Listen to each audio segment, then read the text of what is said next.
आरफा ने ठेका उठा रखा है कि वो शम्सा की खुशियों को खत्म करके रहेगी। जिस जिस चीज में शम्सा को तकलीफ होती है वो चीज देख के वो काफी ज्यादा खुश हो जाती है। और आप देखेंगे कि किस तरीके से अजियत पहुंचाने की कोशिश कर रही है। और वो चाहती है कि बस आयला की जिंदगी ऐसे तबाही की तरफ आ जाए कि सब कुछ खत्म हो जाए। लेकिन रिमला इस बात को बड़े अच्छे तरीके से समझ रही है कि उसकी फूफो जान क्या करना चाहती है। वो बार बार आयला को आके तसल्ली देती है और कहती है कि आयला, तुम्हें परेशान होने की कोई ज़रूरत नहीं है। ये कभी मत सोचना कि मैं तुम्हारे खिलाफ हूँ, मैं ऐसा कुछ भी नहीं करना चाहती। ये सब कुछ मेरी मर्ज़ी के खिलाफ हो रहा है।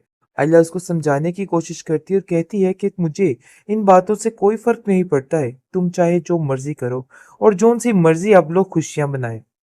लेकिन बहुत जल्द आइला बात कर देगी ओन से और कहेगी कि रिमला तुमसे प्यार करती है और इस चीज को समझने की जरूरत है। और तुम अपने ज़हन में ये बात बिठा के रख लो कि तुम्हें उससे शादी करनी ही चाहिए। वो लड़की इतनी खराब नहीं है जितना तुम समझ रहे हो। जिसको सुनकर ओन उसको कहता है कि तुम्हारा दिमाग खराब हो चुका है। आखिर ऐसे ही मैं किसी से शादी कैसे कर सकता हूँ?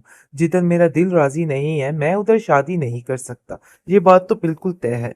आप देखेंगे कि दूसरी तरफ दोबारा से मुलाकात होती है शामी की और आयला की। वो उसको समझाने की कोशिश करता है और कहता है कि खुदा का वास्ता है, मुझे कसूरवार मत ठहराओ।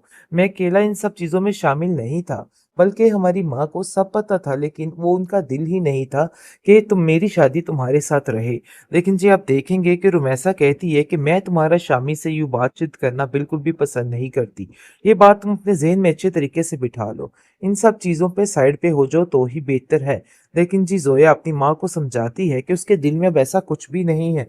आप बिल्कुल बेफ़िक्र हो जाएँ। आपको आइला पे यकीन करना होगा। आइला आपको धोखा नहीं देगी। लेकिन जी आइला इतनी परेशान है कि वो खुद नहीं समझ पा रही कि वो क्या कर रही है। और कहती है कि मैं खुद इतनी बेबस हो चुकी हूँ कि मेरी समझ से हर चीज़ बाहर हो गई है। इन सब चीज़ों को समझना मेरे लिए बहुत ज़्यादा मुश्किल है। मैं अब इन चीज़ों के साथ क्या करूँ? उसको आगे से रोमैसा कहती है कि मैं खुद बात करती हूँ बीजान से और उनको कहती हूँ कि आखिर ये शादियाने हमारी ज़िंदगी को अबाजार कर रहे हैं और हमें कितनी तकलीफ हो रही है। ये ढोल बाजे हर चीज़ से हमारा दिल बैठा जा रहा है। जिस पर आप देखेंगे कि आइला अपनी माँ से कहती है कि मुझे इन सब चीज़ों से कोई फ़र्क नहीं पड़ता, तो आपको इन सब चीज़ों से क्यों फ़र्क पड़ रहा है? आप छोड़ दें, इन लोगों को खुशियाँ मनाने दें। लेकिन ये बात याद रखें शामी कि इन लोगों को खुशियाँ कभी रास नहीं आने वाली हैं। इनके दिल में ये बातें इस तरह बैठ जाएँगी और रच बस जाएँगी कि सब खत्म हो जाएगा। बहुत ज़्यादा परेशान हो चुकी है आइला, अंदर से तो बिल्कुल टूट चुकी है, लेकिन ऊपर से कुछ नहीं दिखा रही। आरफ़ा उसको कहती है कि अब तो खुश हो ना, देखो शामी की ज़िंदगी में खुशियाँ किस तरीके से लौट आई हैं।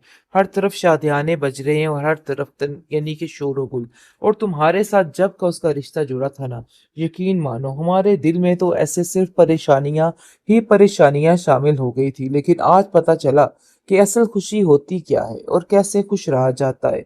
काश तुम भी इन चीजों को पहले समझ जाती और सब कुछ ठीक हो जाता। लेकिन तुम कभी भी सुधर नहीं सकती हो। अभी भी तुम ओन के साथ जो हरकतें करने फिर रही हो ना, इन सब चीजों का मुझे बड़े अच्छे तरीके से पता है। तुम बिल्कुल भी परेशान ना हो। अब तुम्हारा रिश्ता कहीं भी नहीं होने वाला और तुम इधर ही बैठी रहने वाली हो। आगे से रुमैसा अरफा को कहती है कि तुम्हें शर्म नहीं आ रही ये बात करते हुए? शायद तुम्हें खुदा ने बेटी नहीं दी तो इसलिए तुम्हें इन सब चीज़ों का अंदाज़ा भी नहीं कि बेटी की नसीबों से क्या डरा जाता है और क्या किया जाता है। बेहतर यही है कि तुम अपने बेटे के नसीबों से डरो। अब देखना तुम्हारे साथ किस किस्म का मकाफाती अमल शुरू हो जाता और सब कुछ देखना कितनी जल्दी ख़त्म हो जाएगा। ये बात अपने ज़हन में बिठा के रख लो। आरफा ने ठेका उठा रखा है कि वो शम्सा की खुशियों को खत्म करके रहेगी। जिस जिस चीज में शम्सा को तकलीफ होती है वो चीज देख के वो काफी ज्यादा खुश हो जाती है। और आप देखेंगे कि किस तरीके से अजियत पहुंचाने की कोशिश कर रही है। और वो चाहती है कि बस आयला की जिंदगी ऐसे तबाही की तरफ आ जाए कि सब कुछ खत्म हो जाए। लेकिन रिमला इस बात को बड़े अच्छे तरीके से समझ रही है कि उसकी फूफो जान क्या करना चाहती है। वो बार बार आयला को आके तसल्ली देती है और कहती है कि आयला, तुम्हें परेशान होने की कोई ज़रूरत नहीं है। ये कभी मत सोचना कि मैं तुम्हारे खिलाफ हूँ, मैं ऐसा कुछ भी नहीं करना चाहती।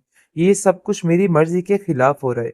आइला उसको समझाने की कोशिश करती है और कहती है कि मुझे इन बातों से कोई फ़र्क नहीं पड़ता है। तुम चाहे जो मर्ज़ी करो और जौन-सी मर्ज़ी आप लोग खुशियाँ मनाएँ। लेकिन बहुत जल्द आइला बात कर देगी ओन से और कहेगी कि रिमला तुमसे प्यार करती है और इस चीज को समझने की जरूरत है, और तुम अपने ज़हन में ये बात बिठा के रख लो कि तुम्हें उससे शादी करनी ही चाहिए। वो लड़की इतनी खराब नहीं है जितना तुम समझ रहे हो। जिसको सुनकर रोहन उसको कहता है कि तुम्हारा दिमाग खराब हो चुका है। आखिर ऐसे ही मैं किसी से शादी कैसे कर सकता हूँ? जिधर मेरा दिल राजी नहीं है, मैं उधर शादी नहीं कर सकता। ये बात तो बिल्कुल तय है। आप देखेंगे कि दूसरी तरफ दोबारा से मुलाकात होती है शामी की और आयला की। वो उसको समझाने की कोशिश करता है और कहता है कि खुदा का वास्ता है, मुझे कसूरवार मत ठहराओ। मैं अकेला इन सब चीजों में शामिल नहीं था, बल्कि हमारी माँ को सब पता था, लेकिन वो उनका दिल ही नहीं था कि तुम मेरी शादी तुम्हारे साथ रहे। लेकिन जी आप देखेंगे कि रुमैसा कहती है कि मैं तुम्हारा शामी से यूं बातचीत करना बिल्कुल भी पसंद नहीं करती। ये बात तुम अपने ज़हन में अच्छे तरीके से बिठा लो। इन सब चीज़ों पे साइड पे हो जाओ तो ही बेहतर है। लेकिन जी ज़ोया अपनी माँ को समझाती है कि उसके दिल में अब ऐसा कुछ भी नहीं है। आप बिल्कुल बेफ़िक्र हो जाएँ। आपको आइला पे यकीन करना होगा। आइला आपको धोखा नहीं देगी। लेकिन जी आइला इतनी परेशान है कि वो खुद नहीं समझ पा रही कि वो क्या कर रही है, और कहती है कि मैं खुद इतनी बेबस हो चुकी हूँ कि मेरी समझ से हर चीज़ बाहर हो गई है। इन सब चीज़ों को समझना मेरे लिए बहुत ज़्यादा मुश्किल है। मैं अब इन चीज़ों के साथ क्या करूँ? उसको आगे से रोमैसा कहती है कि मैं खुद बात करती हूँ बीजान से और उनको कहती हूँ कि आखिर ये शादियाने हमारी ज़िंदगी को अवजार कर रहे हैं और हमें कितनी तकलीफ हो रही है। ये ढोल बाजे हर चीज़ से हमारा दिल बैठा जा रहा है। जिस पर आप देखेंगे कि आइला अपनी माँ से कहती है कि मुझे इन सब चीज़ों से कोई फ़र्क नहीं पड़ता, तो आपको इन सब चीज़ों से क्यों फ़र्क पड़ रहा है? आप छोड़ दें, इन लोगों को खुशियाँ मनाने दें। लेकिन ये बात याद रखें शामी कि इन लोगों को खुशियाँ कभी रास नहीं आने वाली हैं। इनके दिल में ये बातें इस तरह बैठ जाएँगी और रच बस जाएँगी कि सब खत्म हो जाएगा। बहुत ज़्यादा परेशान हो चुकी है आइला, अंदर से तो बिल्कुल टूट चुकी है, लेकिन ऊपर से कुछ नहीं दिखा रही। आरफ़ा उसको कहती है कि अब तो खुश हो ना, देखो शामी की ज़िंदगी में खुशियाँ किस तरीके से लौट आई हैं। हर तरफ शादियाने बज रहे हैं और हर तरफ तन यानी कि शोर-ओ-गुल।